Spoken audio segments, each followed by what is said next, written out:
সাবেক president Donald Trump বলেছেন, গর্ভপাতের অধিকার বিষয়ক সিদ্ধান্ত গ্রহণের ক্ষমতা স্টেটগুলোর কাছে ছেড়ে দেওয়া উচিত। তার এই বক্তব্যের ফলে আমেরিকান রাজনীতির অন্যতম সূক্ষ্ম ও বিতর্কিত এই বিষয়ে তার অবস্থান আরও স্পষ্ট হলো। ট্রাম্প বলেন, এই বিষয়ে তার মতামত হলো, গর্ভপাতের যে ব্যাপারটিকে সবাই আইনি দৃষ্টিকোণ থেকে চেয়েছে, সেটি স্টেটগুলো ভোট কিংবা আইনসভা বা দুটোর মাধ্যমেই নির্ধারণ করতে পারে। স্টেটগুলোর সম্মতিতে পৌঁছানো রায় সেখানকার আইন হওয়া উচিত।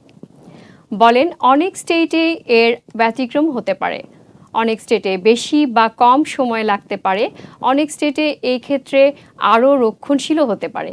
সবশেষে পুরোটাই সেখানকার মানুষের ইচ্ছার উপর নির্ভর করে। ট্রাম্প এর আগে জানিয়েছেন, যৌন সহিংসতা, ধর্ষণ ও মায়ের জীবন বিপদে পড়তে পারে এমন সব ক্ষেত্রে 15 সপ্তাহের ফেডারেল নিষেধাজ্ঞাকে তিনি সমর্থন করতে পারেন। ট্রাম্প বলেছেন, সুপ্রিম কোর্টের রো ভার্সেস ওয়েডে মামলাটির রায় পাল্টানোর জন্য তাকে দায়ী করার কারণে তিনি গর্বিত।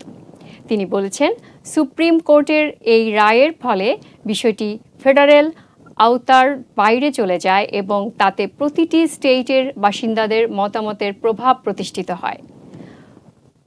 কত সপ্তাহ গর্ভাবস্থায় গর্ভপাত নিষিদ্ধ করা উচিত হবে সে সম্পর্কে তিনি নির্দিষ্ট করে কিছু বলেননি ট্রাম্প। তবে কিছু ব্যতিক্রম বাদ দিয়ে এই বিষয়ে নিজের পূর্বের সিদ্ধান্তের প্রতি সমর্থন পুনর্ব্যক্ত করেছেন তিনি। এর আগে 6 সপ্তাহের গর্ভাবস্থায় গর্ভপাতের উপর দেয়া রাষ্ট্রীয় নিষেধাজ্ঞাকে ভয়ঙ্কর বলে উপহাস করেছিলেন তিনি।